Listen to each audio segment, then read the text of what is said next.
Hello and welcome to another edition of Video Games to the Max. I am your host, Sean Garmer, here with me as usual, Mr. Mark Morrison. Howdy. And well, this is a week full of news here. The Game Award nominations for 2025 have come out today, and Clair Obscur Expedition 33 has 12 nominations by itself. We'll talk about most of those award nominations. The Indie Game Award nominations also out, and Clair Obscur is also on that list a few But it's not times an as well. indie game. Well, apparently it is, according to two different award nominating folks, crews. Also, PlayStation has a lot of news here between their financial reports and how many PlayStation 5s they've now sold, their Japan state of play, a few other things. And of course, the big one, the Steam machine is back. And this time, it might be here to stay. We'll talk about all that and more right after this.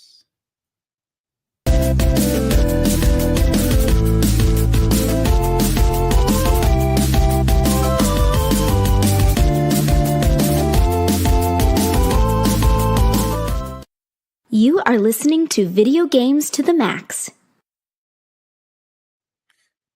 All right. Well, we are coming to you live right here on the W2M Network YouTube channel, also on our Facebook page, also on our Twitch, W2M Network, Kick, W2M Network, all that stuff. So if work keeps being this way about the overtime schedule, this will probably be our schedule for the time being, around 6:30 p.m. Eastern time.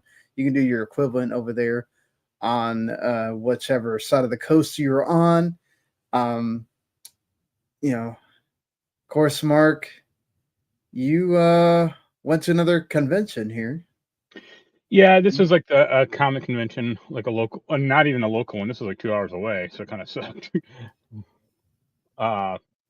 Yeah, did that. Anything interesting happening there? Or no? Yeah, let me look up real quick. The reason I wanted to go, there was like a few people, celebrities wanted to see.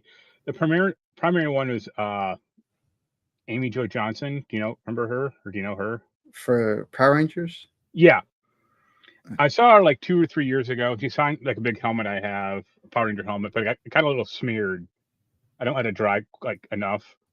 So I was hoping to see her again and have her sign it, again.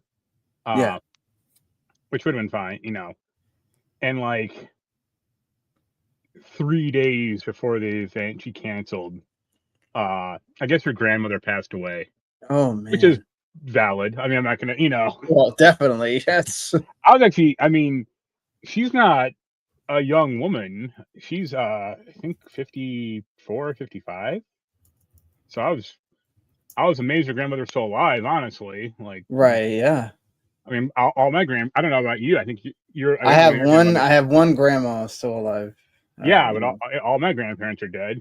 My grandpa passed. My mom's dad passed like a year ago, and then my dad's side they've been gone for about 10 years now. Right. So she canceled, unfortunately, but they did a very quick replacement with Austin St. John, the Red Ranger. Yeah. So I met him for a second. He signed my helmet. He was kind of the main guy I wanted to see, like a little bit. Like, but the problem is like his line. He seemed to like talk to people, and one woman he talked with for like damn near 10 minutes. And you need like a time limit on that stuff, or it's like, come on, like. Oh yeah, with people waiting in line, he talked for 10 minutes. Wow. Yeah. It's like, hey, wrap this up a little, like, or but he was nice, I didn't like stay that long or anything. Channel Awesome is there, that YouTube channel. Yeah. See, I don't really know them at all. Like, I've seen like a few of their videos, but like I know like the main guy, Doug Walker, but that's about it. But he has a brother named Rob Walker, and I know him a little because he was the guy And I saw the Nier Automata concert with Jens like 5 years ago. He was there with us. He's friends with Jens.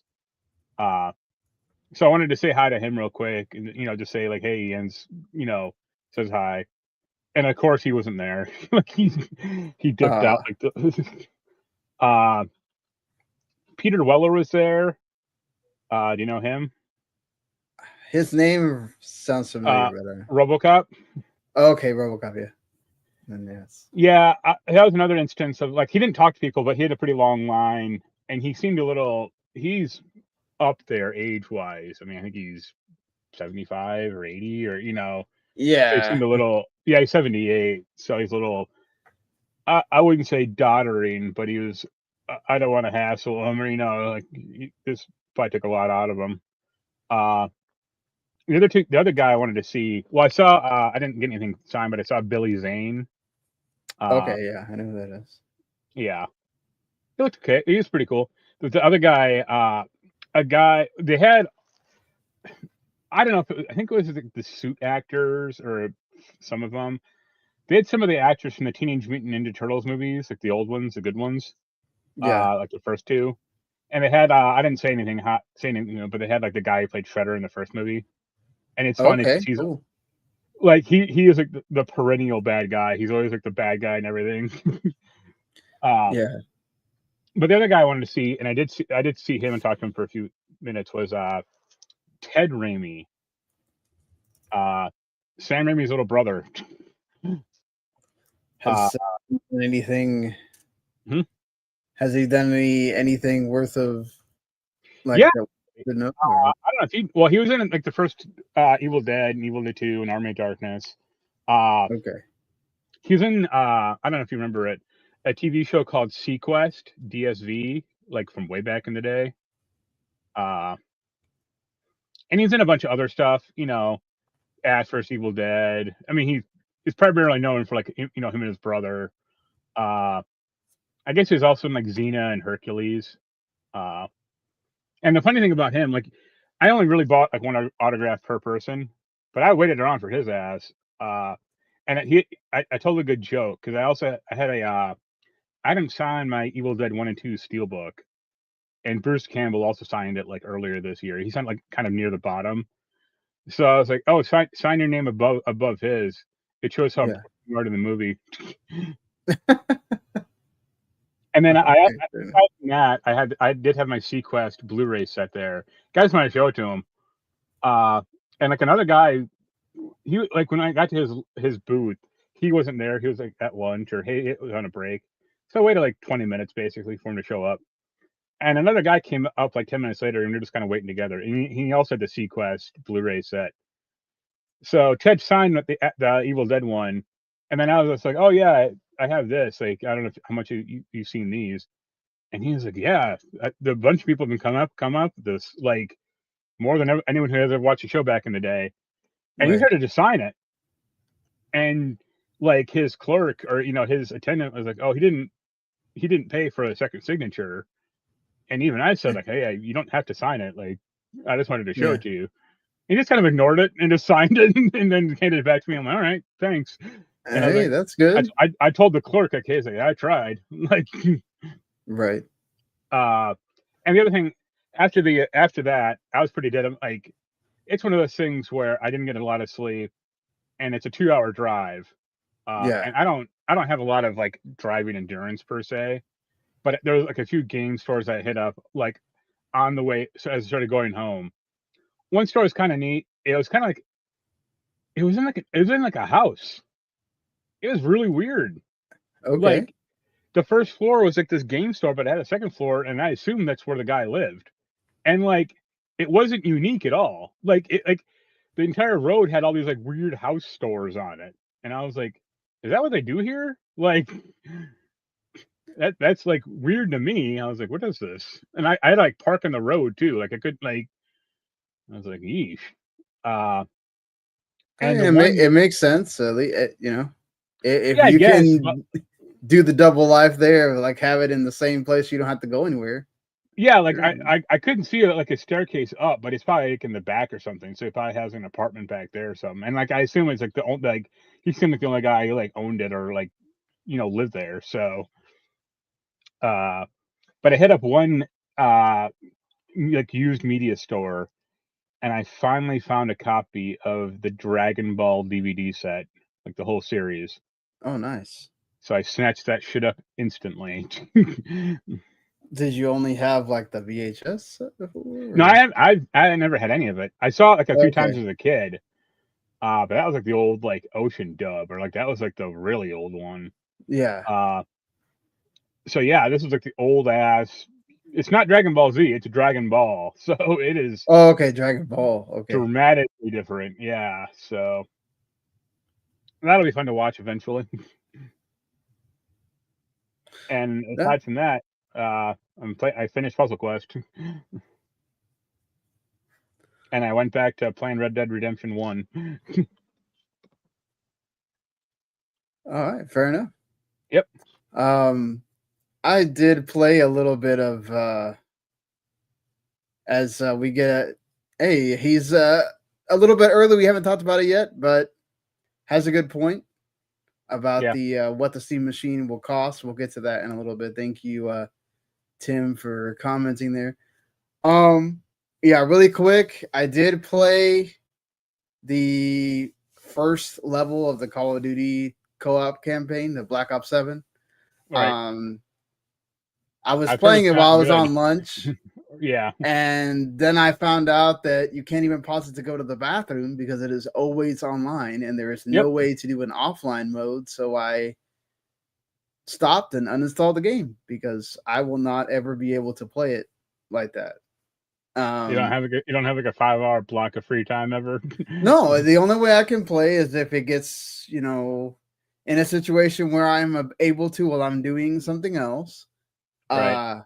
Or like right after work, if my girlfriend shows up late to pick me up, or something where I'm like staying up on purpose. And like even then, if for some reason I want to stop in the middle because I don't feel like going through this whole mission and I want to, you can't even do the whole like leave it on quick resume and I can pick it up again later.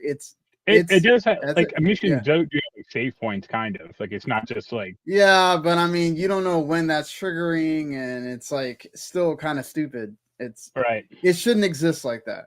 Like, so I can't comment on the whole like the stuff that I keep seeing about like, oh, it's too stupid or too like dreamy and not based on reality and too crazy and it's weird they keep doing this like weird dream shit in these games. Like ever since like Black Ops 2 kind of, where like you were kind of mind controlled, like Black Ops 4 did it, Black Ops 6 did right, it. and especially because this one continues like a story from Black Ops 2.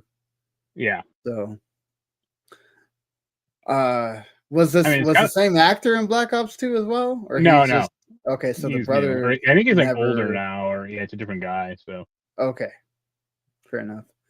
Of course I will always remember him from This Is Us, so I know him from Heroes. So yeah, that too. It's been so long since I ever watched. I watched Heroes when it was originally airing, right, and I never watched it again. So, I don't blame you. Yeah, I was still very heartbroken. That was like I think one of the first series as a young adult that I picked up by myself. Right, and then had to deal with the crushing blow of it's been everything else. Like. So it sucks. Yeah. I had that show, by the way. I also played the Egging On, that indie game that's on Game Pass for a little bit. It is pretty much what you expect. It is a 3D platformer where you're controlling the egg, and it is not easy to do. I still don't. I really didn't really understand where I'm supposed to be going in this hen house. So I went around the entire yard and found some cool little things and whatnot, but I didn't necessarily find it that entertaining. Right. So I exited out of it. So that's the thing, is they make all these like really dumb simulator games, or like I Am Bread, or that B game from way back in the day. It's like these aren't like fun to play. Like the thing I liked about Mr. Mosquito was it's actually kind of fun, or interesting. but most of these games, they just have like this like really weird and like obscure control system, and they think that's like content, and it's like it's not. Like, you have to make this interesting. I mean, I got the jumping part down kind of mostly. It's just more of just like I'm not really understanding what I am supposed to be doing, why this is necessarily fun. Right. I guess if you really, really love platformers, I could see like maybe Randy, perhaps. I couldn't, because there's so many other hundreds, if not thousands, of other good platformers out there. It's like, well, why do you spend your money on this, your time on this? You know? Right, right. Like, have you played through all the trines? No, go play one of those instead. Yeah, I really don't. So I quickly got out of that, and I think I meant to go play Winterboro before we did the podcast, but I just couldn't. I was trying to get ready and prep for the show and watch stuff.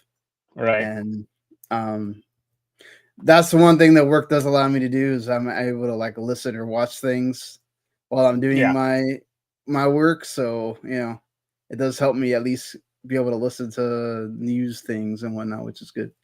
But yeah, so that's it for me as far as playing games goes. But we got a lot to talk about here, so might as well go ahead and I guess start with the biggest news here, which if you're watching on video, it is our background here or the thumbnail picture. The Valve just kind of like randomly just announced in a video that, hey, we're bringing back the Steam machine. We also have a new Steam controller, and we're also bringing in a new version of our VR headset, the Steam Frame. And obviously, I mean, look, we're not the two people that are best equipped to talk about VR. So I'm not dismissing it. I understand that there's a lot of people that like VR and want competition in the space. Yeah. I don't know about that, but okay. Okay, there are people. I'm just saying I'm not. It's not huge. It's not our topic. Let's say that. It's not a huge topic or whatnot. Right. But I mean, there are people. I always see people that get upset about, oh, you're dismissing VR. It's bigger than you think, whatever. And it's like, look, it's not my thing. I don't have the space for it where I live. So it's not something that's gonna work for me. If it works for you and you like it, then you know you have a headset and you still don't like it. So oh, I don't have the headset. I don't. No, didn't you have a PSVR? I had the PSVR 1, but I traded that thing in. Right, yeah, exactly. I don't know. I'm not excited for the Steam Frame, but I mean, like, it looked okay. Like, and it's what do you think of so they're having people that have had hands-on with all three of these things. So it's not like this is something that they just announced it and then everybody's just bringing in their speculation on it. There are people that like IGN and GameSpot and some other I don't know if Digital Foundry is Giant Bomb, but I've heard mostly good things about the new Steam controller. That it's at least a lot better than the original one, which I mean doesn't say a lot. The original was terrible. But still, like the fact that they have improved it, it actually looks and feels like the sticks are symmetrical, right? And even though some people want the offset ones or whatnot, but those are bad people. I like the Xbox ones more particularly, but it doesn't bother me. Like I'm so used to switching between both of them that it doesn't really, bug me at all. Right. But I know some people that just like, it really is an issue for them. I don't, it is what it is on that. But I definitely think that what's good about it is that, hey, if you're going to have this Steam machine, good that they're coming out with their own controller and whatnot, and now they've kind of made the trifecta here, or the well, I guess the trifecta. You can now, have the controller to use the people that want to dock the Steam machine, the Steam Deck, and then now you can use it with your Steam machine as well. It also has Bluetooth, so if you don't want to buy the Steam controller, you can just buy any controller. Yeah, you can use your Xbox controller or whatnot. So, yep, the Steam machine is kind of probably the thing that mostly is a big deal for most people. It's the thing that kind of was cool for me. Like when I saw it, I was like, oh, okay, they are bringing this back. And it's funny because it's almost 10 years to the day of when they officially released the original ones. Of course, those are third party. And that was kind of one of the problems, was that they were kind of all over the place as far as specs and what they did and what, and also Linux wasn't as adapted for games at that point. Right. Now they have the Proton layer that kind of like takes away a lot of the bad stuff about, or the tough stuff about Linux. So there's that. They still have to verify things, so there's still games that don't work on it, namely the multiplayer games that anything that uses like anti-cheat.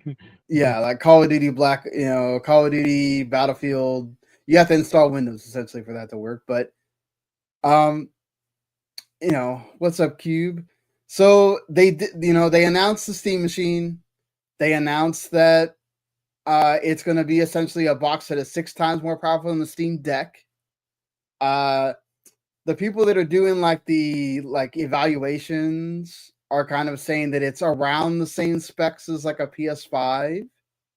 Right. So, there's that. You essentially would have a sort of a console in your living room, but it'll play, PC games and games on Steam. It is a PC, so you can just decide that you want to take out Linux and install Windows on it and just run Windows. Have games run worse. Yeah, have games run worse, but there's there's people that just don't want to use the Steam OS layer for some reason or not. Yeah. What did you think of, I guess, the announcement, and are you interested in this at all? And what do you think, I guess, is the target audience for this?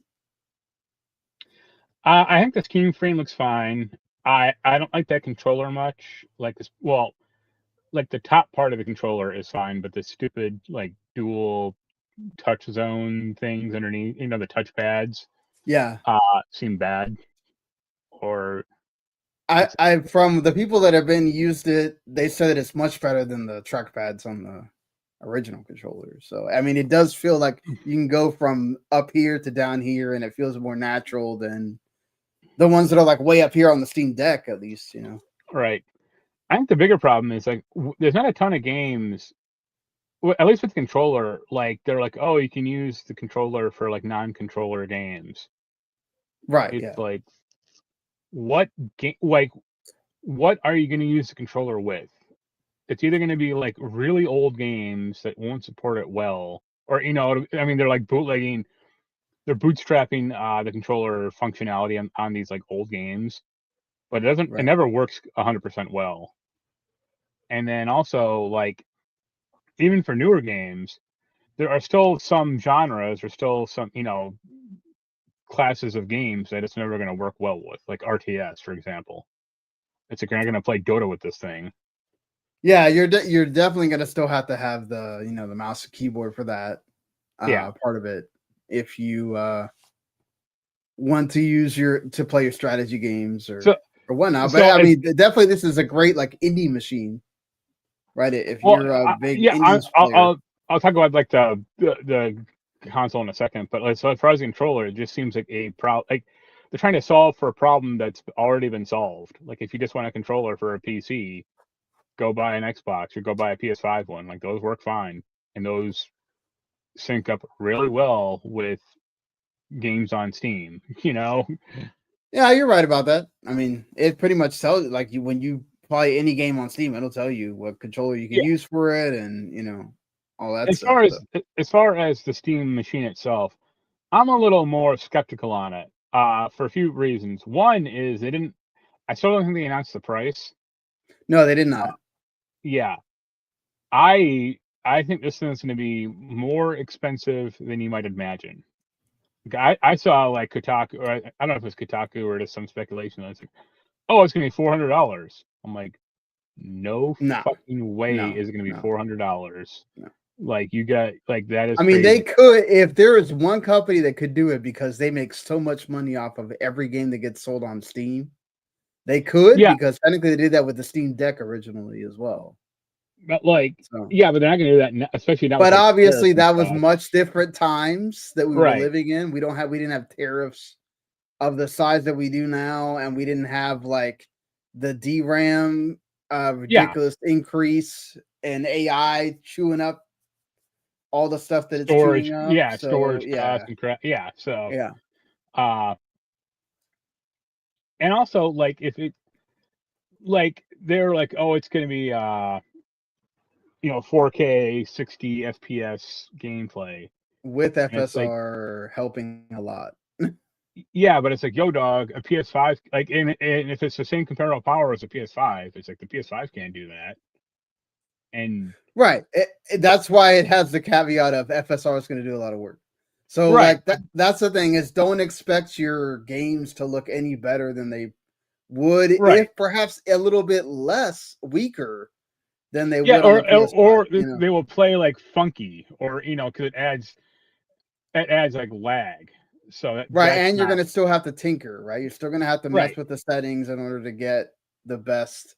Not as much as you would on a regular PC, but you're still going to have to tinker some. But at least with like a PC, like you have more granular control, and it's a lot.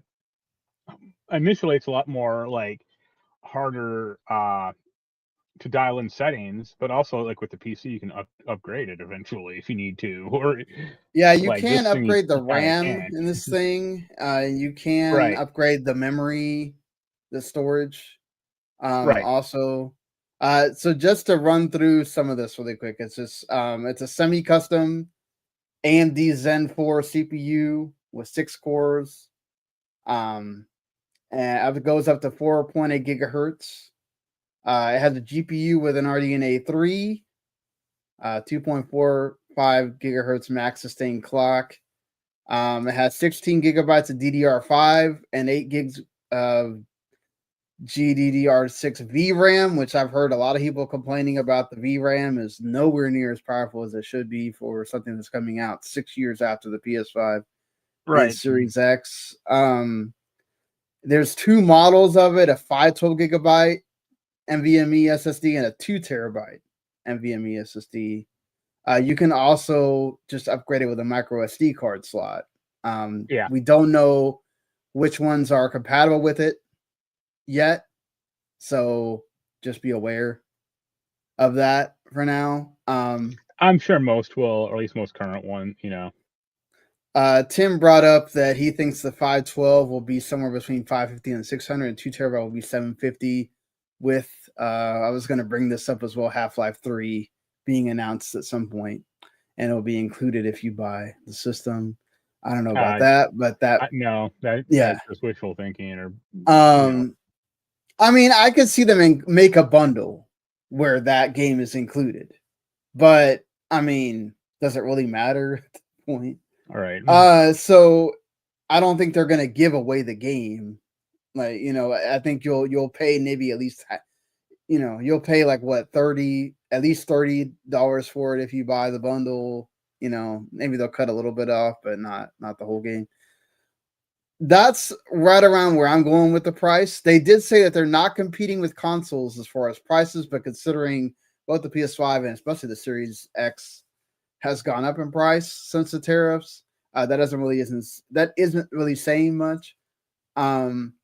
But that they're competing with PCs as far as price, not consoles. So don't expect a console type price.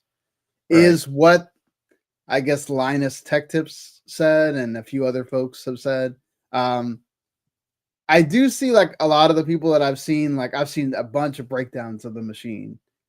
Yeah. And a lot of the people that we're talking about it are kind of going in that range of like, if it's 500 for the 512, you got a deal, but probably expect around 600.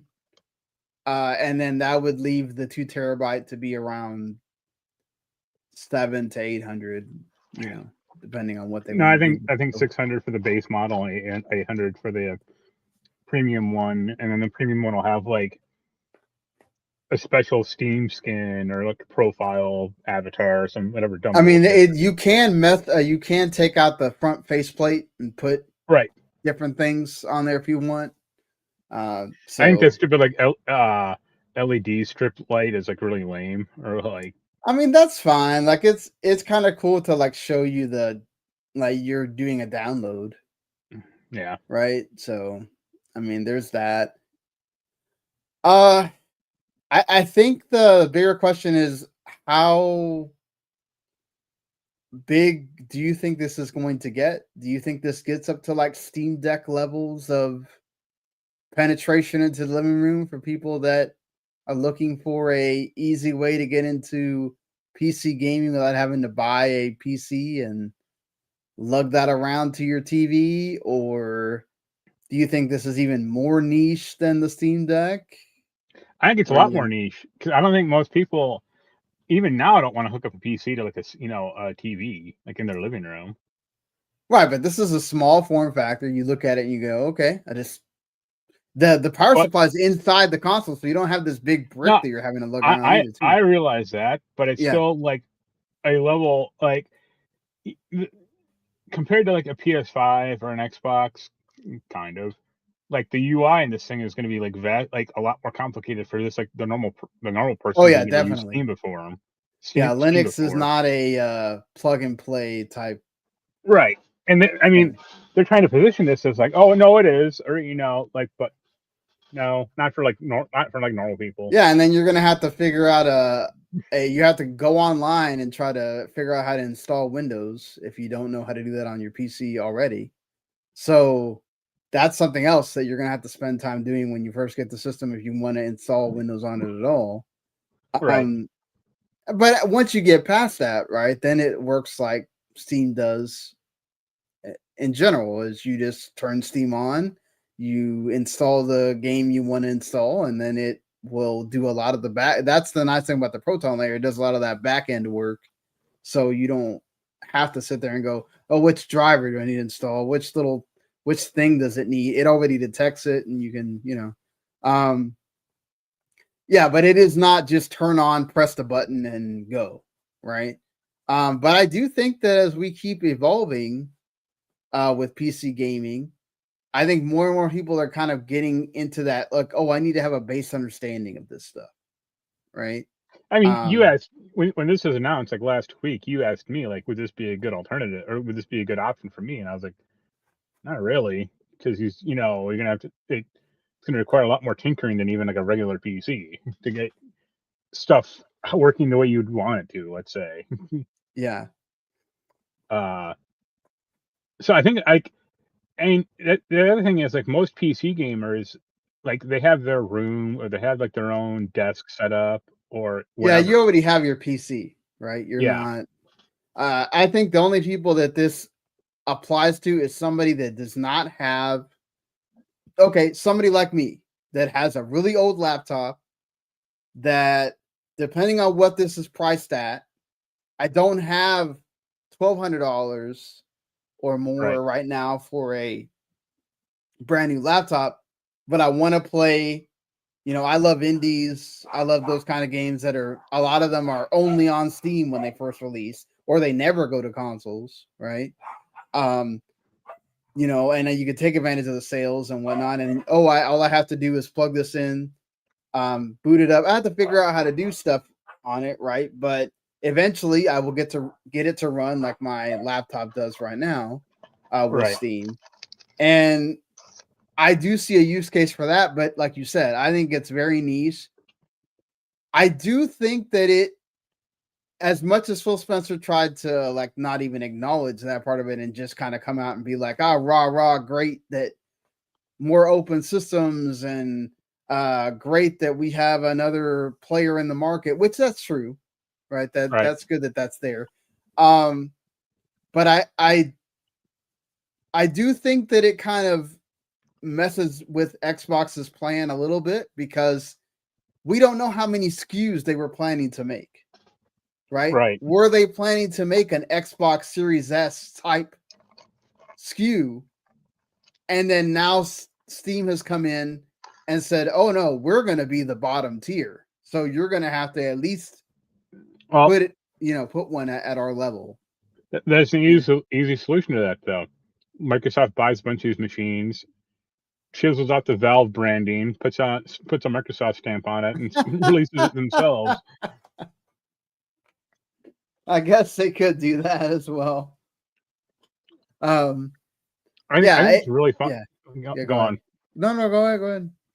I think it's really funny that Valve is such a disruptor, or in the PC marketplace, kind of historically speaking, and they're only born out of Gabe and like a few people trying to get the hell out of Microsoft. Credit to them for wanting to make sure that they stay at the top of the PC market, right? Because Valve could just keep doing their thing and be like, okay, we did the Steam Deck. We don't need to we did the Steam machine before it sucked. We don't need to do this again. But like the fact that they like already had this in the works and got this out there before Xbox even got close to announcing this thing. I do wonder if Phil and everybody else had an idea this was coming at all, or if this is a total surprise for everybody. I have to imagine he kind of needs something, with as much as they kind of like seemingly talk to each other or work together or whatnot. I think that he probably knew something, but either way, you don't really know everything about it until it actually comes out. Right. And even then, like, that's the thing, is how much does Valve care about how well this is priced? They could really undercut everything and make it really cheap if they wanted to. They could make it much more expensive than we think, right? And make it 800 to 1,000, which at that point, I think if you do that, you're very much setting yourself up for Xbox to come and undercut, kill that, because if you make it close to 1,000, which is what the Xbox One is like, that's the lowest that people are thinking it could be. That's not going to help you. That's where I think that you're definitely. I will be surprised if it's anything over 600 for the 512. I honestly wouldn't be surprised if it's like around, they take a little bit of a hit and do 500 for the 512. And then, whatever they want to do with that 2 terabyte, if they try to add some stuff in there to make it up to 800 for that. Which at that point, if you're going to buy a micro SD card and all that stuff, you might as well just get the 2 terabyte, because you're going to end up paying at least another $100 or whatever to get another. Well, what they should do, honestly. Yeah. When they release this thing for like the cheap model, they should include like a $50 Steam gift card. Yeah, I would agree with that too. Expensive one, like $100 one. Be like, hey, try some games, or we can't like pack in a game, or we can't. I mean, for as much as people say Half-Life 3 is going to happen or whatever, like no, like. I was going to bring that up. Do you think there's a rumor that in the store, Valve has their games listed, and there's a space that's open that doesn't have an actual listing for a game, but there's an extra spot. And so people are speculating that because of that, that means that Half-Life 3 is there, but they just haven't announced it. This is not the only one, right? There's been I think it's a Tyler McVicker or something. He's kind of like the leaker that's been saying that there is a Half-Life 3 in development, that there's a trailer that's being made, that all this stuff, right? That it's kind of like there. We're just waiting for them to actually announce it. Would they give that would be a huge coup for Jeff if he does get to announce that there. Talk about that, could be a show ender if there is a Half-Life 3. Yeah. So you don't think it'll get announced at all? You don't think there's a Half-Life 3 in development at all? I imagine no. I imagine it'll be Half-Life Alex 2.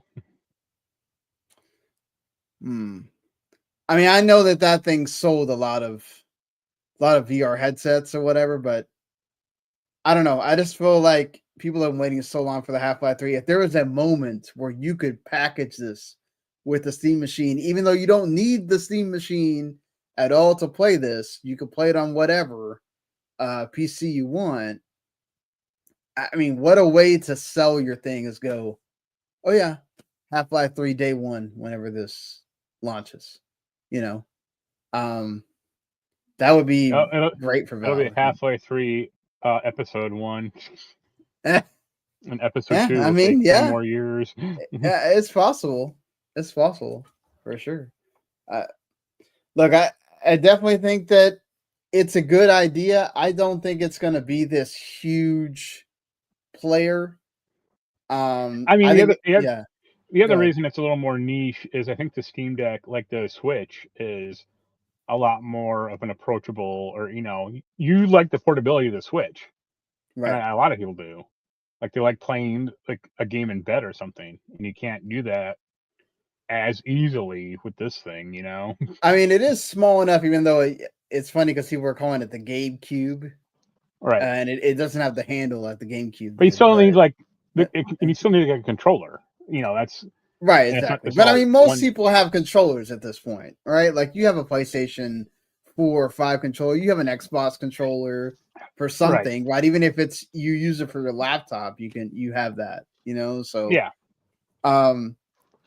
But I mean, it is something that you could take with you, and it's not like this behemoth of a computer that you're taking with you, or a laptop, or one of the consoles, right? It is something small enough you could take with you in a bag or whatnot to somebody's house or to a hotel, or if the Wi-Fi works well enough, I guess.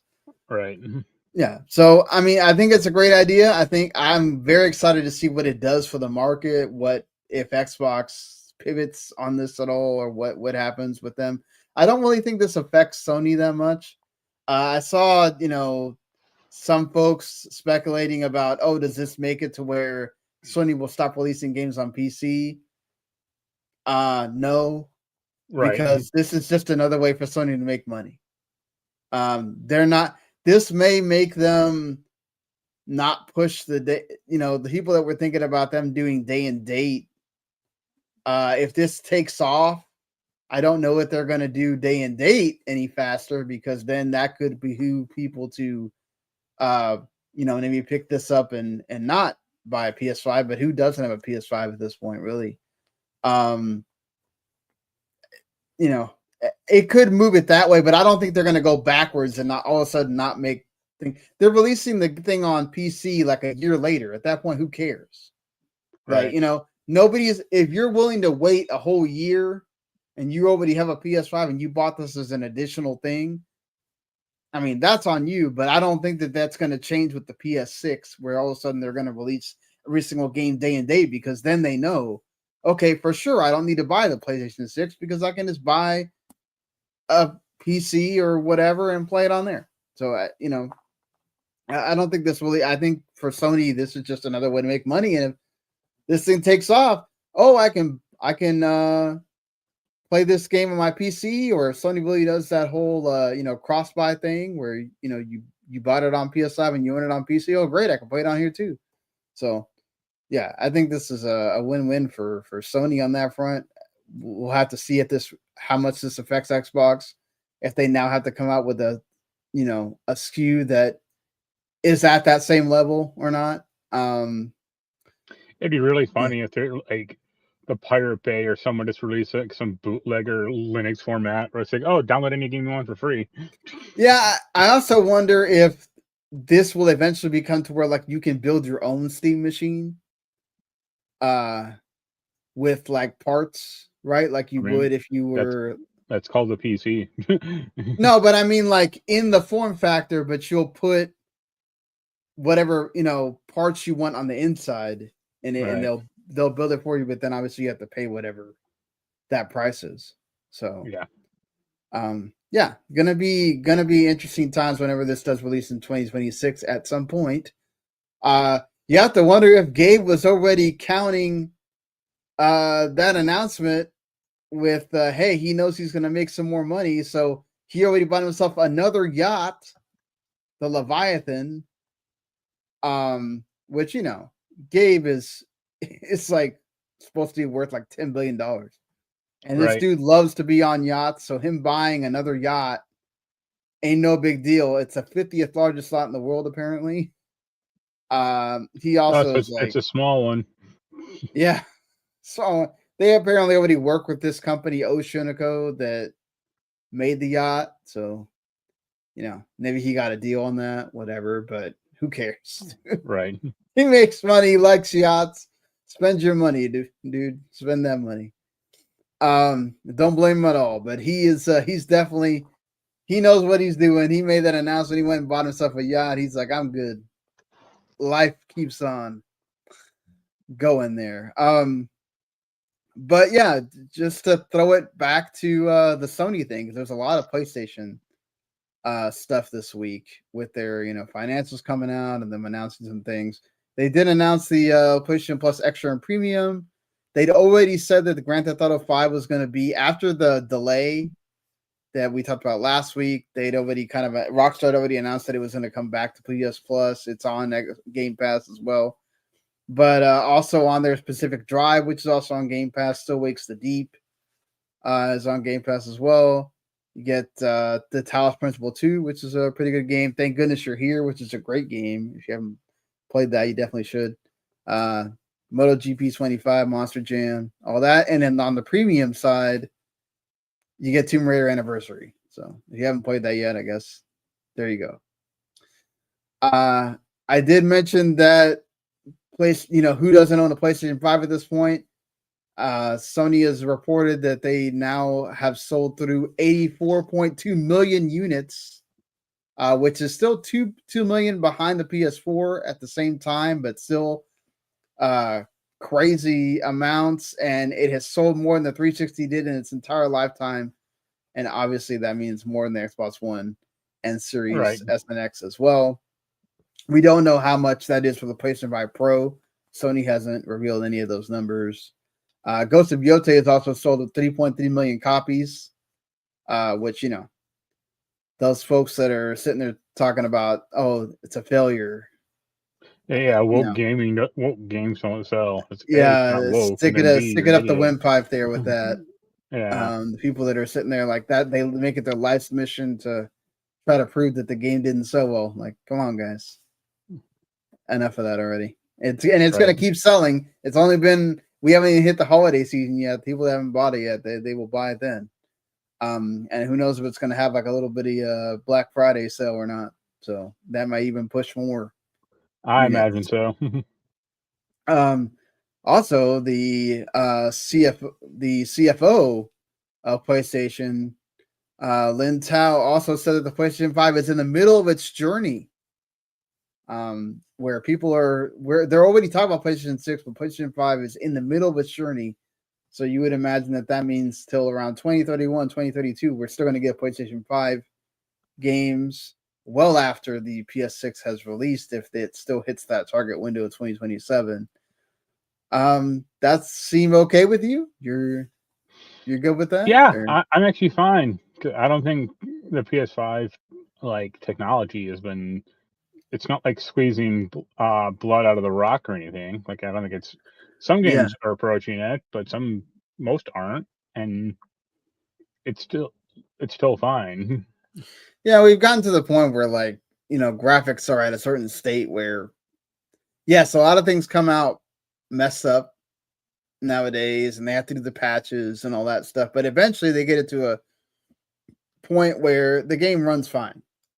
Right. And I don't think we're going to, as we talked about last week, like, it's going to be AI and ray tracing and those kind of things that are going to push the PS6. Is that really going to make those games unplayable for the PS5? Probably not. Right. You know, it's that whole, like, okay, you turn it down and get it to work on there. And we'll see if that pushes less people to buy the PS6 for a while as they stay with their PS5. As we're seeing that there's still like 20, 30 million people playing their PS4s. So, but we know why they're doing that. It's mostly because of the free to play and those forever games that they're still playing on those systems. So they don't really need to move. But right. they also did announce that like PS5 players play like double the games of the PS4 players. So, take that for what it's worth. But I think that also means that like more PS5 players are buying more games because the PS4 players are kind of just playing those same games, that they always play. They did do the Sony Japan State of Play. A lot of the stuff they announced was kind of all right. They did announce more hardware, a gaming monitor, a 27-inch quad high definition IPS display gaming monitor. That goes up to 1440p. It does have HDR. It does have VRR. It can do 120 hertz on PS5 at 240 hertz on PC. It is going to be US and Japan only. Any thoughts on them doing their own game? Interesting. They keep doing all this stuff for PC. Yeah, it's this is for the PC market, but I'm just like PC players already have better screens, or like it just seemed like a really weird thing to do. So like you that doesn't have like the latest TV or whatever, you wouldn't think about getting this one. I was just gonna say, like it's probably more up my alley because I think they said it's 27 inches. That's about like the size of my TV. Like I can't put anything bigger in my room. Like I can't put some 75-inch 4K display in my room. I just don't have room for it. My room is not designed for it at all. Even my living room could barely hold it, Right. So if my TV ever went, I mean, I already do have one backup, but like this would probably be a decent alternative for me. But I'm in the extreme minority. Yeah, I agree with you. You probably are. It also doesn't have all the ports I would need. Like I would want, it has HDMI obviously, but it doesn't have component or composite or an RF box or adapter. So that's all problems. Anything from that State of Play that interested you, or? I think that PS5 Japan Only model is kind of funny. Yeah, I mean Nintendo did the same thing. It makes sense because we did hear Capcom complain about how the PlayStation 5 is not selling enough over there, which is hurting they feel like hurting their sales of Monster Hunter Wilds. It makes sense. It's a PS5 Japan language only console that's selling for $360, which that's $200 less than the PS5 now, or $150 less. So that's what having no tariffs will do to you. Yeah. I mean, but to be fair, it's it's not the Japanese economy is doing great either. The value of the yen has really gone down, so it makes sense. Like just like Nintendo did, try to do what you can to get people to buy your system that haven't bought it already. I think that yeah. No, go ahead. I was gonna say I think that this is a slightly off topic, or it's about the State of Play, but like the Inconveni game looks pretty decent. Oh, Inconveni, yeah. 7-Eleven game. Yeah. And that's really about Wandering Sword looks cool. It's like an indie version of the Octopath Traveler. I actually thought that like really bad because. Oh, I also forgot to mention they did release the demo for Octopath Traveler 0, as well, which I installed and played a little bit of it, but I haven't really gotten to like do anything aside of like the the training stuff that you do. So yeah, they showed another trailer for Dragon Quest VII Reimagined, which I'm always down for that. That game looks great. Outside of that, it was a lot of horror stuff, and then some games that have like just getting more content, like Awesome the Digimon Time Strangers getting more content.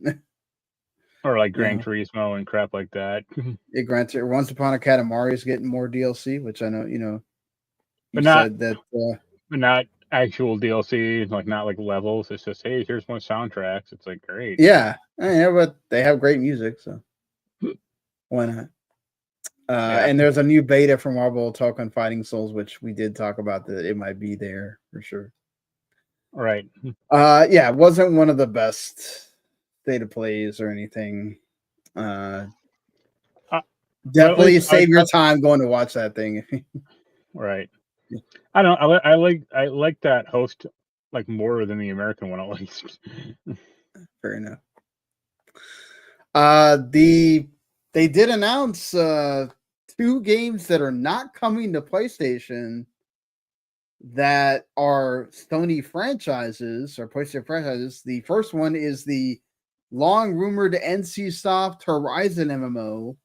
It got a 10-minute trailer. It's coming to mobile. It is built for mobile essentially, but it's also coming to PC. And Ratchet and Clank Ranger Rumble, which is like an arena shooter, that is also built for mobile, but also coming to PC. As I mentioned, both of them are not coming to PS5.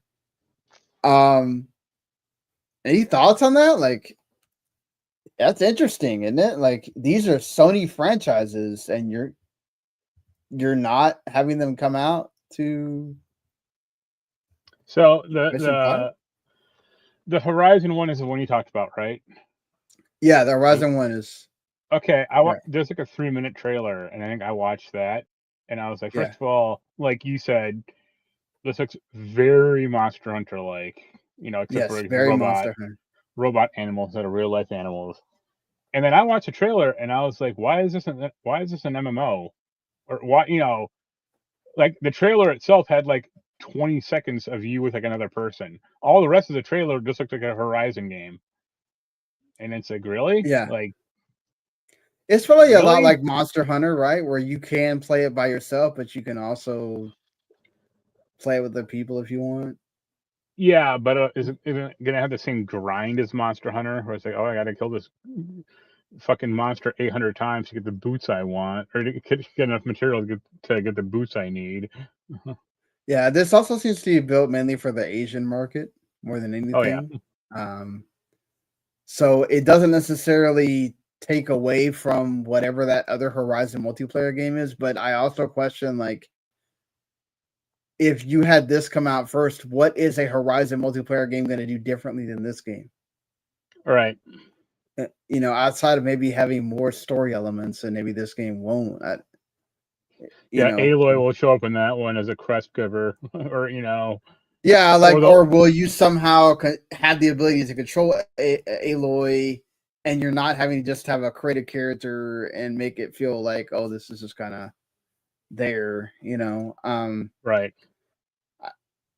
It's going to be interesting how well this does. Monster Hunter has a big fan base. People like those type of games, but we've also seen, as a Wild Hearts came and went. Yeah. And we've seen a few others that kind of try to ape their gameplay, and they don't are nowhere near as successful. So yeah, gonna be interesting. I like I said, I do like the Horizon world. It is kind of set in the southwestern part of the country, like Arizona, Mexico, New Mexico kind of area. Or the second one, you go to Vegas and like Los Angeles. Yeah. So yeah, that's going to be interesting how that all ties together. And again, like what is going to be different from the Guerrilla developed multiplayer game that we still haven't seen? I wonder if that will be a surprise at the Game Awards. Will Sony unveil that? Any thoughts on the Ratchet and Clank arena shooter thing? No, it's depressing that that's what Ratchet and Clank has been reduced to.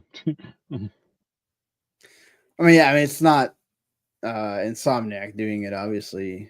Right. I mean, I don't mind it. I mean, if this is part of their live service push, I do think that it's good that they're doing live service pushes in different ways, and it's not just all like extraction shooter and that kind of thing. So that's positive in that way. Hopefully that means that, I mean, there are rumors that they are working on a regular Ratchet game. Right. That's but hope, but but it's like one of those where it's like it's small enough where you could have like a small team. yeah, it's not like, oh, if this fails, it's gonna break the company like Concord, Yeah. But it does, like, it's just kind of like funny that you have two PlayStation games that they're not even coming to the console where that's your main audience for those franchises. Or I wonder if it's going to be like it's like a test bed and then eventually it comes to PS5, or you think they just don't come to PS5 at all? I don't gotta come to PS5 at all. It'll be like that Mario Run game that Nintendo did, Yeah. I mean, they have been wanting to get into mobile, and the Ratchet game also is like create a character. Should note, even though that Ratchet does appear. How can I best create Sonic the Hedgehog and this Ratchet create character? Yeah. All right. I mean, we have seen like arena shooters aren't like the most viable of Popular. genres, Right. so we'll see how far that goes for them.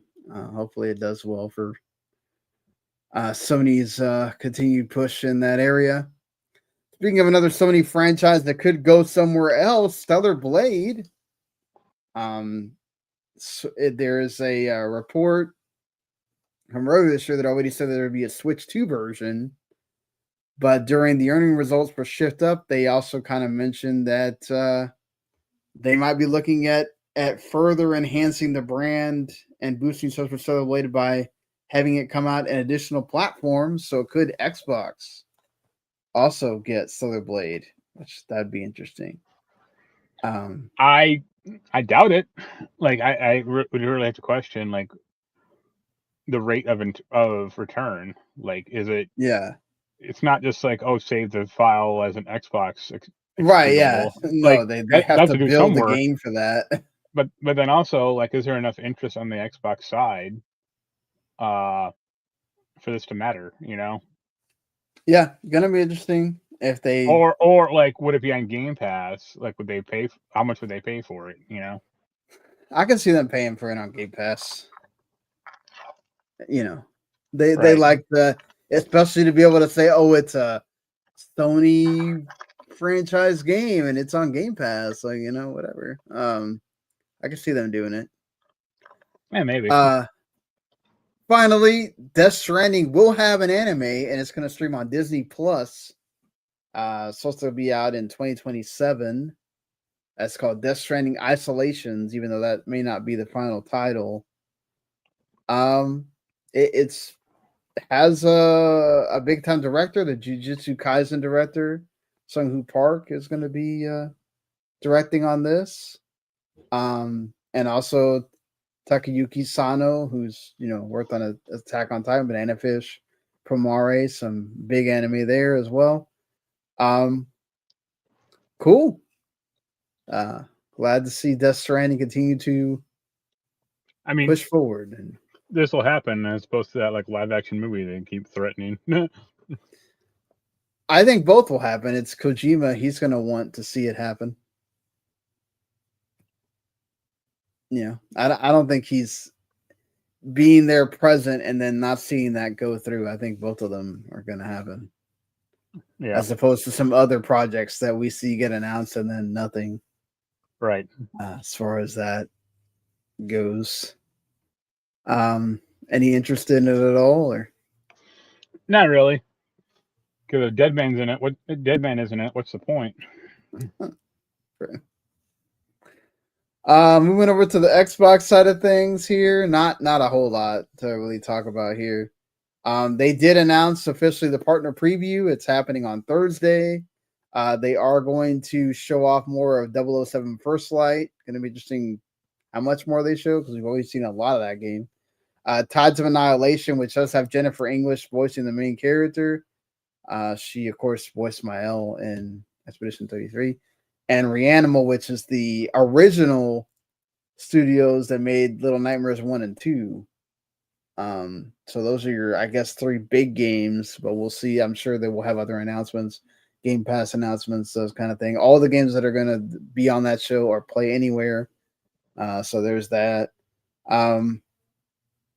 They also unveiled the publishing guide, the Xbox publishing guide, for free. They put it online. So now anybody, whether you're in the ID at Xbox program or you're looking to publish on Xbox, you can do that without so many of the barriers and things that have been an issue for Xbox in the past. That's great to see. Steam kind of does the same thing, so make things it's more funny open. Yeah. Xbox used to be a lot more open, and then it kind of closed up, but now they're reopening.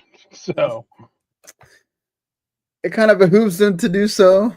Right. So, like, that's kind of the only play they got left is just kind of, hey, we're very developer friendly. Let's. The problem with that kind of, and it's the same problem that Steam has, is visibility, or Yeah. Like Steam has so much crap coming out, not even like monthly or weekly, like day by day they got 50 new games on Steam, or it's like some crazy number. So how does like the good stuff reach the top? It's like it usually doesn't. Yeah, and unless you're in Game Pass where you automatically get the like next slot in the what's coming or recently added section, right? Yeah, that gets lost on the Microsoft Store too. Yeah, I mean, it gets lost in all of them, but right, yeah, that's why Sony has that problem and Nintendo really has that problem where they have so many of like the same similar game, right, just come out on the eShop, and it's like, why is it like 5 hentai games? Yeah, hentai simulator, right here. Like, right. But all right, Nintendo, you do your thing. You're big enough to where it don't matter. Where's the Mario hentai crossover that fans have been demanding for years? Right. Also, Sarah Bond did an interview with Fortune that just got released today. You can watch it on YouTube. She kind of like doubles down on the whole what they're doing, the PC hybrid thing, that you're gonna be able to bring all your games with you, all the things that they've been saying, but just just to kind of like reiterate that it's a newer interview and they are kind of still saying the same thing. So at least for now. My response would be, where's Amped 3, goddammit? Yeah, right. The other major thing we knew it was going to be announced today because they'd already kind of said so, right, at Jeff Keighley regarding the Game Awards, but we did get the official nominee list. As I mentioned, Clair Obscur Expedition 33, 12 nominations. It helps when you're a AA game that's also technically indie, and you blow up the way that this game did this year. So they are in both of the Indie Game of the Year spots, the Best Debut Indie and Best Indie Game, because technically Samfell Interactive, that is their first game. They are, of course, in the... Yeah, go ahead. Sorry. I really hate some of the discourse about... I think it might have been Kotaku or Destructoid, one of those people or groups, where like, Expedition 33 shouldn't be an indie game, and neither should Hades 2 or Silksong. Yeah. And it's like, first of all, I could kind of buy the argument for Hades 2 and Silksong. Like, those are actual sequels to very popular games. Right. But like Expedition 33, they only had like 30 core people working on it, but they had like a bunch of contractors and stuff. But like that's still a big gamble for them. It's not like EA or Activision or no one like big published that game. Like, yeah, I mean, the thing is, like, that game still could have failed. Yeah. Right? Like, it could have came out and not blown up the way it did. Right. And there are people that like it got best narrative, and there's people that aren't necessarily big fans of the narrative because of the way that the third act plays out. All right. You know, and there's it got all of the audio and sound design and music, right, and also game direction and those kind of things, which that all makes sense. Even the three of the voice actors, Ben Starr, Jennifer English, and Charlie Cox, all got nominated as well. So, you know, look, this game was huge this year, and it's technically an indie, so it's not like what was it, Dave the Diver, that was actually not an indie and it was put into that category, you know? Right. I just think it's like really weird, like or like splitting hairs. Like, oh, should an indie only have 5 people working on it then in the credits, or you know, should it only have cost? Like, are we gonna start $10,000? making are we gonna start making the size of your team award? And like, if you wanted to do like a solo dev award, I guess. You know, but like even most games are made by at least 2 people, or you know, it's not like. I just don't like. I get it. The point of we want the smaller devs to have a chance, right? I guess the closest thing you're going to get to that is the Games for Impact, which that tends to feature the smaller games, right? Like that you got, which that also varies because then you got a not indie like Stop at Midnight in there with an indie like Despelote, which is made by like basically mostly 2 people. So that small indie title, South of Midnight, owned by that scrappy company Microsoft. Right? Yeah, exactly. It's like, you know, that's the thing is you're gonna say that, but it is kind of what it is. Right. You're gonna get this kind of thing where you're gonna get a lot of variety. I think that's great that that's there.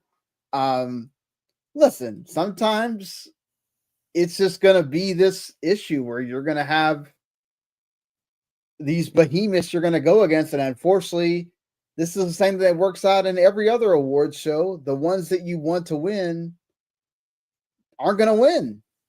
Yeah, because there's bigger ones that are probably gonna take the spot. You know, like I'd love for Despelote or Dispatch to win Best Debut Indie, but I'd be very surprised if they won. Right.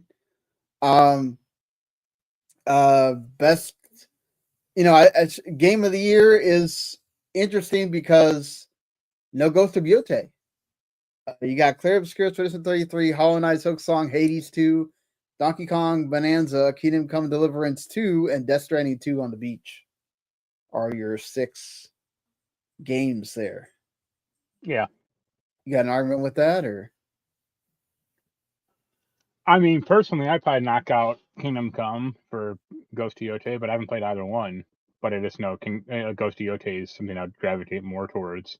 Or I'm hoping to buy that during Black Friday, or hopefully someone has it a little on sale. I do think it shows a lot of like how Monster Hunter Wilds has gone down. Failed. Yeah. You know, and also whatchamacallit, Split Fiction as well. Like, not that it failed, it obviously did well, but it's just like how much that experience didn't stay with people. I think for both those games, and I think even for some of the games on their list, it's a matter of diminishing returns. Like, if you look at like Death Stranding 1 versus 2, like you couldn't really tell the difference. Like just from like a screenshot perspective, you know, or Split Fiction versus It Takes Two. Like, I mean, setting wise, sure, but like the gameplay of both those are pretty identical. And Split Fiction didn't exactly like do anything new, at least I really noticed.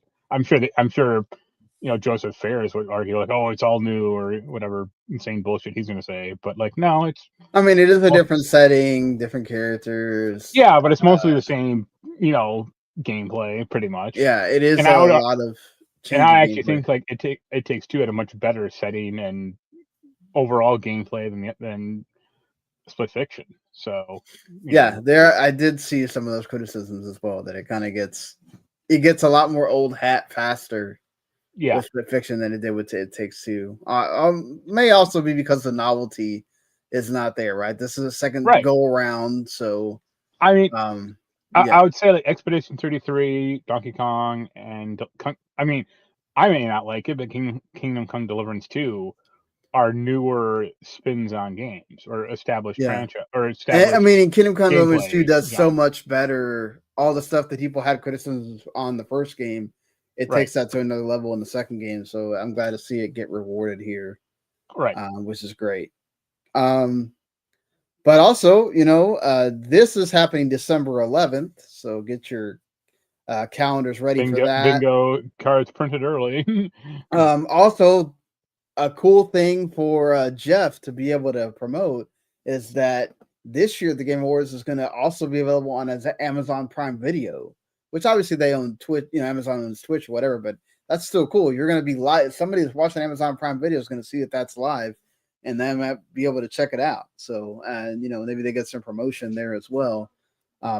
Also helps, you get the Fallout show a week later. So, it's only going to be, forget Amazon Prime, and it's going to go back to Spike TV. Oh God, let's not. But a week later, on December 18th, you're also going to have the Indie Game Awards, which they are awesome as well. 6-1 Indie, of course, that crew is the one that handles that. And they had their selection of nominees. Pretty eclectic group for the most part. Interesting to see, it just shows the breadth of indie games that we've had this year, which is amazing. And then you could still make the case that, let's say for the most part, for game of the year, there's a lot of games that could have been in there. But their selection, which they made a group of 10. They also include Expedition 33, which there you go. Another group of nominees or another people that are adding it in as an indie. Expedition 33, Hades 2, Silk Song, all in here along with Blueprints. Absalom is here, and Roger, Consume Me, Keep Driving, PB Shirley and the Cursed Yo-Yo, Citizen Sleeper 2, all great games that people should go check out for sure. So, yeah. I mean, they have a lot of different, I guess, awards based on the region the game came in, which is cool. But I mean, that's mainly the big award. I think they'll see if we're going to kind of take away from that, right? Which, yeah, that's cool as well. I'm going to be excited to watch that award be your show version too. Of the Emmys. Yes, exactly, my version of the big awards. But yeah, as more people will start announcing their nominees and stuff soon, I'm sure. Now that I think we're kind of out of the window where a lot of, aside from Metroid Prime, and that's gonna be interesting. I think people are gonna wait for Metroid Prime to come out, or they're gonna announce it beforehand. We'll see when we get to that. Also, to follow up from last week, the IWGB have filed a legal claim against Rockstar over the employee firings. They shared a legal statement with Eurogamer that says that IWGB believes that they were dismissed in circumstances that amount to victimization and collective dismissal linked to trade union activity. The IWG attempted to meet Rockstar and resolve the matter through negotiation. The latter has refused to meet and persisted to terminate members of the union in a manner that is unacceptable and unlawful. Therefore, IWGP has issued former legal claims against Rockstar on behalf of the claimants. We'll see if anything kind of comes out of this. You think this means anything? You think they have a shot here at all, or? I hope so. I kind of hope that Rockstar gets their asses handed to them, because I completely have no faith in what they publicly say or their stance. So no, definitely. Look, I'm not gonna ever side with big corporation like that over something like this. Like if these people really didn't do anything wrong, and you just didn't want to have to deal with having a union inside your company, that's kind of messed up. That's fucked up. If all 30 people are on Reddit or 4chan or something and say like, "Hey, here's a Google Drive with the yeah, there's copy of the still game," nothing that's ever been leaked that you're Yeah. supposedly leaking company secrets. Like that, I could see like, "Hey, fire that person or fire these people," but no, like. And also, it's like if it was one person that might have been doing that, you're gonna fire all 30 people because of that. That's really shitty. Right. I was gonna ask real quick yeah. about the Game Awards. Like, who do you think should win for the best performance? I'll give it to Jennifer English. Okay. Yeah, like I think she does a great job as Miles. So I played Charlie Cox, if only because Yeah? I want to see him walk out as Daredevil. That'd be cool. That means he's gonna be like, I barely did anything for this game. Right. Why'd you have me win over other people that talk way more than me? So yeah, he'll be humble at that, I imagine. Yeah. Also, Rockstar did announce a neat Speaking thing, of Red Dead. Red Dead Redemption is going to release on current consoles, and if you own a PS4, Xbox, or a Nintendo Switch 1 version of the game, you can upgrade for free digitally. Yeah. And then also some of the games, I think you'll also have your save data can come with you as well. This is going to appear on PS5, Xbox Series, and of course the Switch 2 with HDR, 60 frames per second, and 4K. And that's cool. And that'll use the DLSS for the Switch 2 as well. So it's supposed to be coming to the PS Plus game catalog next month on December 2nd, along with being there for you to buy. I'm pretty sure this was Kotaku, but they were like, what about Red Dead Redemption 2? Or some guy was lamenting like Red Dead Redemption 2 wasn't on, I mean, that's its own announcement by itself. So, but also it's like, people don't like Red Dead Redemption 2 as much. Like it's not surprising, No, but I mean that game still sold like crazy. I mean, the people will get excited when it gets announced. It's just I think you can announce it separately. You don't need to announce them together. I think it sold well initially, but like compare GTA Online to Red Dead Redemption Online. Oh, definitely not. Yeah. So I don't think it was a failure by any means, but I don't think it was like the GTA level success that Rockstar was hoping for. Right. Meanwhile, like Redemption 2 or Redemption 1 was finally put on Steam, and everyone like went apeshit finally after like 15 years of darkness. No, you're not wrong there. Going over to Nintendo for a small moment. Miyamoto did announce that they are officially shooting the Legend of Zelda movie. Because, some of their stuff got leaked, so they kind of got ahead of it there. But I guess the major controversy or whatever is Pokemon Pokeopia got its release date, which is March 4th, which is like a week after the Pokemon. You would presume the Pokemon Presents for the 2026 will air. That usually always airs on February 27th or thereabouts. Right. The big thing here is that, okay, great, it's going to work with GameSure on Switch 1, but you have to have a Switch 2 to initiate it. So you can play with somebody that only has a Switch 1. But I guess the issue for a lot of people is that it's a game key card. Yep. Officially, Koei Tecmo is the one that's kind of heading this up, so it is technically a sort of, I guess you can call it second party game. Well, I mean, game partnership or but it does kind of go against the thing that Nintendo said, which was all the first party games will come on disc or on cartridge, whatever. How do you feel about this as a maybe not that you care about the game itself, but just it's not surprising. I mean, like I don't think Nintendo wants to make. They don't want to make the game cartridges themselves. Period. So they can say that for their own games, but I'm sure they're shepherding everyone to the game key card because it's cheaper and less work for them. And it's also the memory issue or whatever, and they don't want to have the different Right. sizes of cartridges or whatever. They'd rather it be I mean, just the one.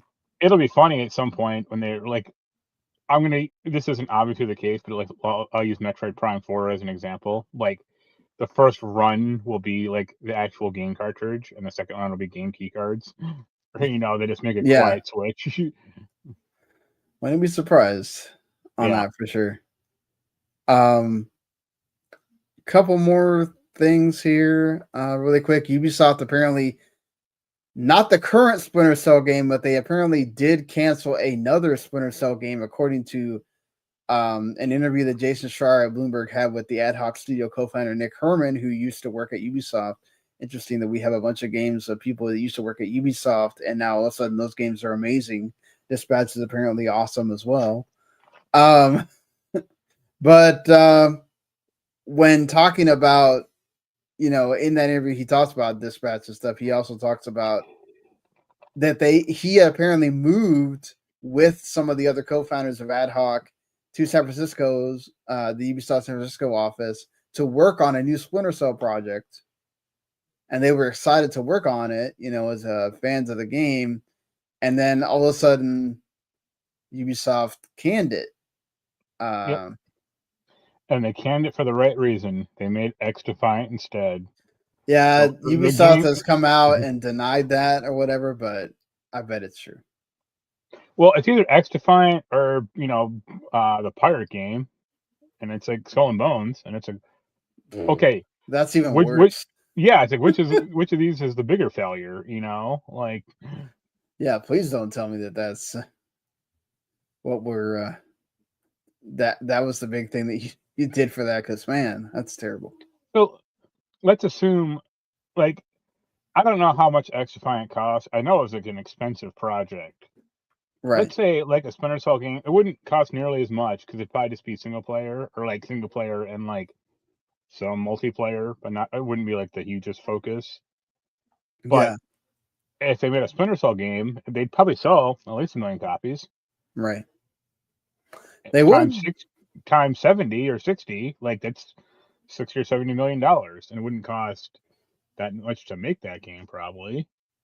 And assuming it's good, it'd probably sell more copies. That Splinter Cell anime or whatever got nominated for the best adaptation. Yeah, I'm a little pissed about that. Like, not that it's not good, but come on, Sonic 3. But yeah, no Sonic 3 and no Twisted Metal Season 2, which I heard a lot of people liked. I can see that one because no one cared about that. There's a lot of. I saw quite a few people that got really upset. I'm talking about prominent like YouTubers and whatnot that were upset that Twisted Metal 2 was not nominated. So, yeah, but interesting. But like, a $60 or $70 million game like Splinter Cell versus XDefiant, which you can't buy anymore, you can't play anymore. That probably costs a lot more to make. Like, which was the better gamble? But Ubisoft, they like to have those, right, live service things so they can keep making them. It's funny the rumors that they just got acquired or some secret. Yeah, by Tencent. Yeah.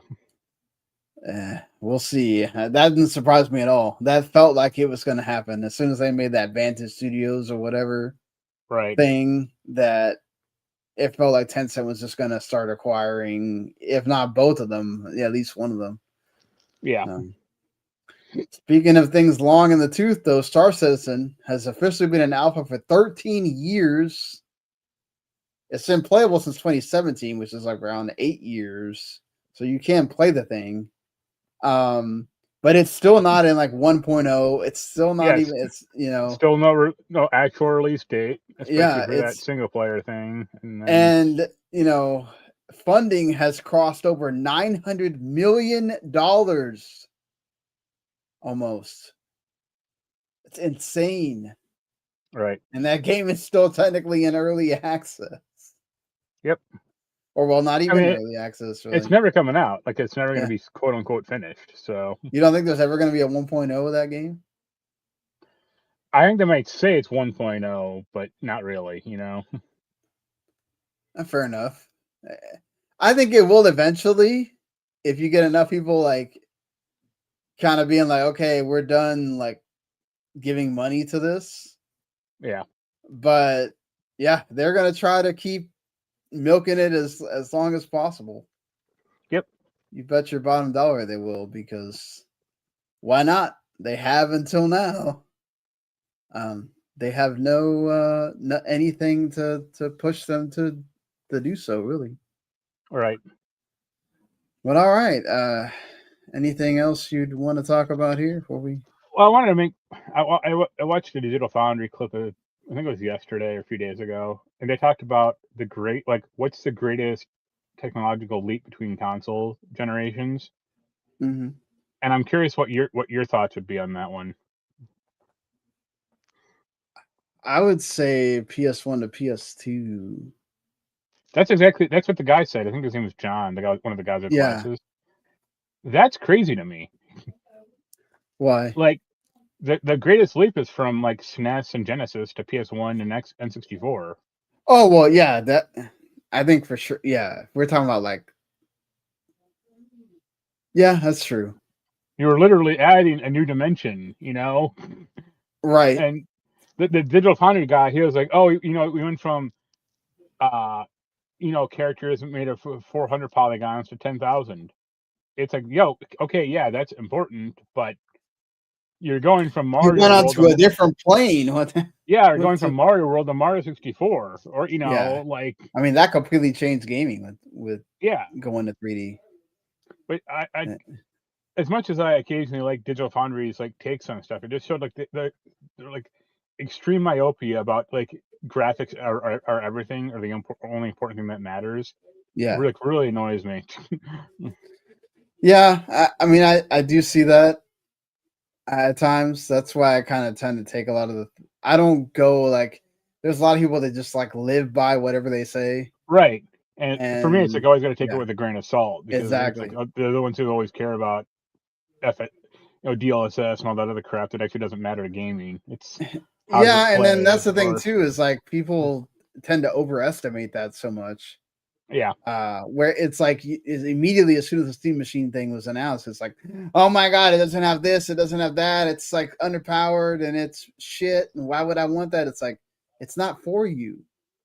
Yeah. It was also funny that Destructoid, on the other hand, put up a headline or put up an article, and the headline was this: the Steam Machine could be the best thing that has ever happened to PC gaming. And it's like, what? Like, I mean, I could see what he's saying. If it really does take off and you create a whole subset of new PC gamers that are now like, oh, I'd rather have this. I do think that if they can make that, if they can make the price work, depending on like what you play, aside from like the exclusives of whatever you like, whether it's Nintendo's or Sony's or whatever.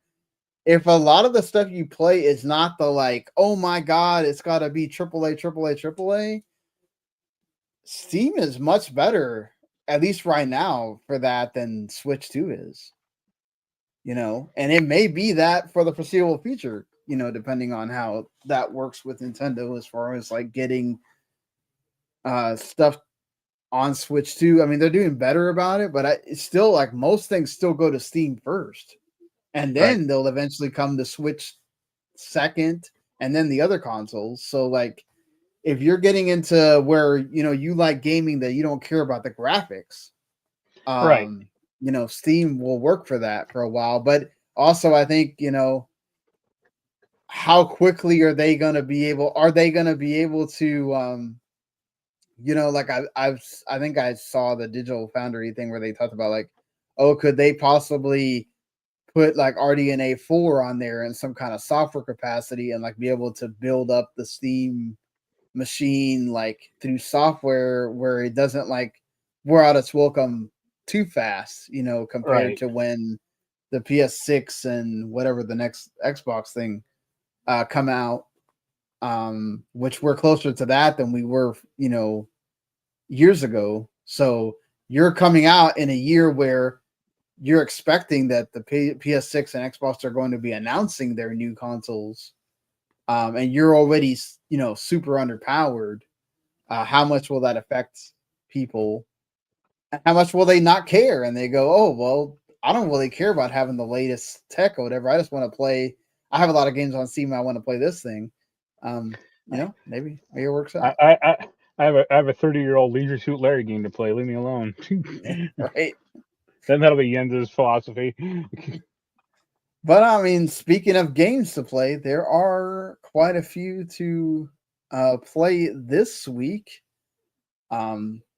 If you're, into some of them, you got Indica coming to Switch, which is a great indie game from last year. Solo Leveling Arise Overdrive, I keep hearing about that. That is coming to PC. The Berlin Apartment, which is a cool narrative game that's coming to everything. But Switch on the 17th as well. You also got the Deadpool VR game. Is coming on the 18th. Morsels is also coming, which that's another one of those Annapurna joints, which is it's like a roguelike with a mouse. Kind of has a little bit of bullet hell in it as well. Right. That Resident Evil Survival Unit game also comes on the 18th. If you've been for some reason looking forward to that, not hating if you are, just saying. Demon School is also coming on the 19th to everything, along with Kingdom of the Dump is also coming. That's that JRPG with your trash can or whatever. That's on the PC. SpongeBob SquarePants: The Titans of the Tide is also coming to everything in the current gen on the 18th. And Moonlighter 2: Endless Vault is also coming on the 19th. That's a game I'm looking into because I really liked the first Moonlighter. So there's that Kirby Air Riders also coming to Switch too. You excited about that at all? Nope. Nope. Fair enough. I know there's people that are very excited about it. So Kirby's really weird because it dips in in and out of the weird genres much more than Mario or I mean, still cool that Sakurai got to do all that this game. Right. He convinced Nintendo to let him do 2 freaking directs on that game. The Terrifier arcade game, not joking, comes on the 21st to everything as well. So if you didn't know the Terrifier had a game, it does. R-Type Delta HD Boosted also comes out to everything as well. And Stalker 2 comes to PS5 after a whole year wait on that. So, all right, some cool things coming out this week for sure. But all right, until that comes that time on the next following Monday. Thank you everybody for checking us out, watching us live or listening later. You can listen on podcasts, listen on or watch on YouTube or wherever it is you want to check us out. Leave us a review, like, follow, subscribe, all that stuff that helps us out. We'll see you later. Later.